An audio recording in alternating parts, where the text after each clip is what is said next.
ہر مشکل کے ساتھ آسانی ہے اور ایران کے لیے بھی ایسا ہی کچھ ہوا ہے امریکہ اور اسرائیل سے جنگ میں، اور اس پر اب لکشمی مہربان ہو گئی ہے اور اس پر نوٹوں کی برسات ہو رہی ہے۔ آبنائے ہرمز اس کے لیے کیش مشین بن چکا ہے اور سمندر جو ہے وہ نوٹ اگل رہا ہے۔ میرا نام اظہر علی خان ہے اور آپ دیکھ رہے ہیں آج کی بات، اور آج ہم ڈسکس کریں گے کہ ایران کس طرح آبنائے ہرمز سے نوٹ چھاپ رہا ہے اور نوٹوں کی خوب برسات ہو رہی ہے اس کے اوپر۔ ایران نے باضابطہ طور پہ اعلان کیا ہے کہ اس نے آبنائے ہرمز سے جو ٹول لینا شروع کیا تھا، جو وہاں سے گزرنے کی فیس لینی شروع کی تھی تجارتی جہازوں سے، اب اس کی باقاعدہ وصولی کے بعد اسے اپنے مرکزی بینک میں بھی جمع کرانا شروع کر دیا ہے۔ یعنی آسان الفاظ میں ایران کا خزانہ بھرنا شروع ہو گیا ہے اس دولت سے جو وہ آبنائے ہرمز سے اب حاصل کر رہا ہے اور اپنے نوٹ بنا رہا ہے۔ جو تجارتی جہاز ہیں وہ آبنائے ہرمز سے گزرنے کے لیے ایران سے باقاعدہ اجازت لے رہے ہیں، اسی کی پرمیشن سے آبنائے ہرمز سے گزر رہے ہیں، اور باقاعدہ ایران نے ایک پورا ایک جامع حکمت عملی، ایک میکینزم بنایا ہوا ہے جس کے تحت وہ تمام جہازوں سے ٹول فی وصول کر رہا ہے اور ٹرانزٹ فی وصول کر رہا ہے اور ان کو گزرنے کی اجازت دے رہا ہے۔ بتایا جا رہا ہے کہ باقاعدہ اس میکینزم کو 2-3 حصوں میں بنایا گیا ہے۔ سب سے پہلے تجارتی جہاز کیسے ایران سے رابطہ کریں گے، ایران ان کو کس طرح سے ان سے پیسے وصول کرے گا، ان کو کس طرح سے کس جہاز کے حساب سے، اس کے سائز کے حساب سے، اس کے کارگو کے حساب سے اسے ٹول کی فی بتائی جائے گی، اور اس کے بعد وہ جب پیمنٹ کرنا شروع کرے گا تو اس کے بعد وہ پیمنٹس کس طرح وصول کی جائیں گی، اور کس طرح پھر انہیں کوڈ باقاعدہ دے کر ان جہازوں کو اجازت دی جائے گی کہ وہ آبنائے ہرمز کو پار کر لیں۔ اب ایران نے اس کا طریقہ یہ نکالا ہے کہ وہ مختلف کرپٹو کوائنز جو اسٹیبل کوائنز ہیں، ڈیجیٹل کرنسی ہے، اس میں وصولی کر رہا ہے، یا پھر چائنیز کرنسی یوان ہے اس میں یہ ٹرانزٹ فی وصول کر رہا ہے، اور ڈالرز میں وہ بالکل ایکسیپٹ نہیں کر رہا پیمنٹس کو، اور پہلے سے پیمنٹس کی جا رہی ہیں مختلف شپنگ کمپنیز کی طرف سے اپنی ویسلز کی، وہ پوری ڈیٹیل بتاتے ہیں۔ جب بھی کوئی ویسل گزرنا چاہتی ہے آبنائے ہرمز سے، وہ ایرانی پاسداران انقلاب سے رابطہ کرتی ہے۔ $1 پر بیرل کے حساب سے اگر وہ تیل لے کے جا رہا ہے جہاز تو اس سے فی وصول کی جاتی ہے، اور یہ تقریباً سپر ٹینکرز کے لیے جس میں 20 لاکھ بیرل تک تیل ہوتا ہے، ان سے $20 لاکھ پر ویسل وصول کیا جا رہا ہے، اور اسی طرح کارگو جس طرح سے ہوتا ہے، جتنا لدا ہوا ہوتا ہے، جتنا ان کا وزن ہوتا ہے، اسی حساب سے وہ کارگو فی ان سے چارج کی جا رہی ہے ایران کی جانب سے۔ اب شپنگ کمپنیز جب بھیجتی ہیں اپنے تجارتی جہاز کو تو وہ ایران سے رابطہ کرتی ہیں، ایرانی پاسداران انقلاب تمام ان سے تفصیلات طلب کرتے ہیں ان جہازوں کی ملکیت، وہ کس جہاز جو ہیں کس ملک کی ملکیت ہیں، کس شپنگ کمپنی کی ملکیت ہیں، اس میں کتنے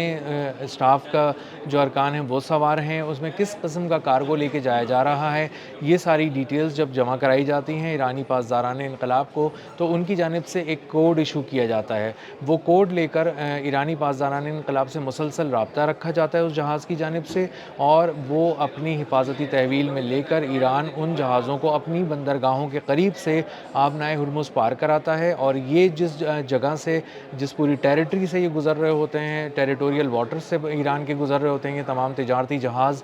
وہ انتہائی محفوظ ہیں، اور ایران کی اس پہ گرفت بہت مضبوط ہے، اور امریکی ناکہ بندی کے باوجود بھی اب تک دیکھا جا رہا ہے کہ نہ ہی ایرانی جہازوں کو امریکہ روک پایا ہے، اور نہ ہی دنیا بھر کے جو بھی جہاز ایران سے رابطہ کر کے اور ایران کو باقاعدہ پیسے ادا کرنے کے بعد اور فی ادا کرنے کے بعد گزر رہے ہیں، ان کو بھی روکنے میں امریکہ ناکام رہا ہے، اور ایرانی پاسداران انقلاب کی باقاعدہ حفاظت میں وہ وہاں سے گزر رہے ہیں۔ ایران نے جو میکینزم پیمنٹ کا بنایا ہے وہ اس حد تک جامع ہے اور اس حد تک باریک بینی سے بنایا گیا ہے کہ کوئی بھی ایسی کرپٹو کرنسی ایکسیپٹ نہیں کی جا رہی جو اسٹیبل نہیں ہے، جس میں استحکام نہیں دیکھا جا رہا۔ بٹ کوائن ہے، ٹیتھر ہے، یا دیگر جو اسٹیبل کوائنز ہیں انہی کے اندر ان پیمنٹس کو وصول کیا جا رہا ہے، یا پھر چائنیز کرنسی یوان میں کیا جا رہا ہے، اور ڈالر کو کسی صورت بھی قبول نہیں کیا جا رہا۔ اس سے باقاعدہ طور پر یہ بالکل بات سمجھ میں آ گئی ہے، واضح ہو گئی ہے کہ پیٹرو ڈالر کا خاتمہ ہو چکا ہے، اور ایران نے اس میں جو کام کیا ہے وہ اب اس کو دنیا بھی ماننا شروع ہو گئی ہے، یہاں تک کہ بھارت جیسا ملک جو دم بھرنے کی کوشش کرتا ہے امریکہ کا، وہ بھی چائنیز کرنسی کرنسی یوان میں اس نے ادائیگی کر کے اپنے کم از کم 2 کارگو ویسلز وہاں سے نکالے ہیں، اور اس کے علاوہ وہ جو بھی پیمنٹس کر رہا ہے وہ آف بینکنگ کر رہا ہے، بینکنگ کے جو سسٹمز ہیں اس سے باہر پیمنٹ کر رہا ہے، اور ایران کے ساتھ تیل کی تجارت بھی کر رہا ہے۔ اب ایران نے جو ایک سوئفٹ ایک طریقہ کار ہے بینکنگ کا، جس میں آپ ڈالر کے ذریعے بینکنگ میں داخل ہوتے ہیں، اس کو باقاعدہ بائی پاس کر دیا ہے، اور مکمل طور پر بائی پاس کر دیا ہے، اور بینکنگ چینلز کے علاوہ ایک پورا پیرالل اپنا ایک ادائیگی کا نظام، وصولی کا نظام کھڑا کر لیا ہے، اور اس پہ بہت ہی کامیابی سے عمل کرنا شروع کر دیا ہے۔ اور اس کا ایک ثبوت یہ ہے کہ انہوں نے وصول کرنے کے بعد کرپٹو کرنسیز میں اپنے قومی خزانے کو بھرنا شروع کر دیا ہے۔ اور یہ بھی بہت اہم ہے اس میں کہ کرپٹو کرنسیز میں وصولی کے بعد جو قومی خزانے میں جمع کرائی جا رہی ہے رقم، وہ کرپٹو میں نہیں کرائی جا رہی، وہ کسی ڈیجیٹل کوائن میں نہیں کرائی جا رہی، بلکہ ایرانی کرنسیز میں اور دیگر کرنسیز میں اپنے پاس جمع کی جا رہی ہے۔ اور کرپٹو کرنسیز کی وجہ سے اس لیے بھی اس میں احتیاط برتی گئی ہے کہ ایران کو یہ خدشہ تھا کہ بہت سے جو کرپٹو والیٹس ہیں، بہت سے کرپٹو اکاؤنٹس ہیں، ان کو سیز کیا جا سکتا ہے، اچانک سیز کیا جا سکتا ہے۔ اور اس طرح کی بھی ایک مبہم سی رپورٹ آئی ہے کہ ایک تقریباً $6 ملین کا اکاؤنٹ ہے، اس کو سیز کیا گیا مارچ کے مہینے میں، اور اس میں ایک وصولی کی کوشش کی گئی تھی، اور اس میں رقم پہنچی تھی تو اس کو جو منجمد کر دیا گیا، اور اس میں ایران کی رقم پھنس گئی ہے۔ لیکن اس کی کہیں آزاد ذرائع سے اس بات کی تصدیق نہیں ہو سکی، لیکن ایران نے اس کا کام، اس میں خدشات کے پیش نظر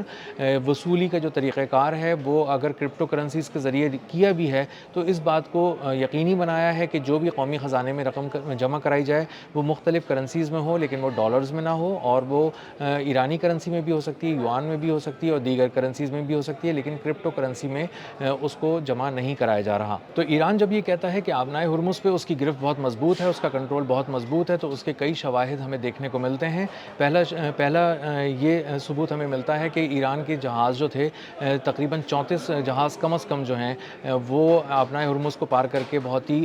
محفوظ طریقے سے بحفاظت پہنچ چکے ہیں، ایرانی بندرگاہوں پر لنگر انداز ہو چکے ہیں۔ اس کے علاوہ کچھ اور جہاز بھی تھے جو ایران کے نہیں تھے، اور وہ ایران سے اجازت لے کر آبنائے ہرمز پار کرنا چاہتے تھے، ان کو بھی ایران نے تحفظ دیا اور وہ وہاں سے بحفاظت چلے گئے۔ جو ایک سلی سٹی جہاز تھا، جو ایران کا ایک ویسل تھا، سپر ٹینکر تھا، تقریباً 20 لاکھ بیرل خام تیل لے کر گیا تھا، ملیشین پورٹ سے واپس آ رہا تھا،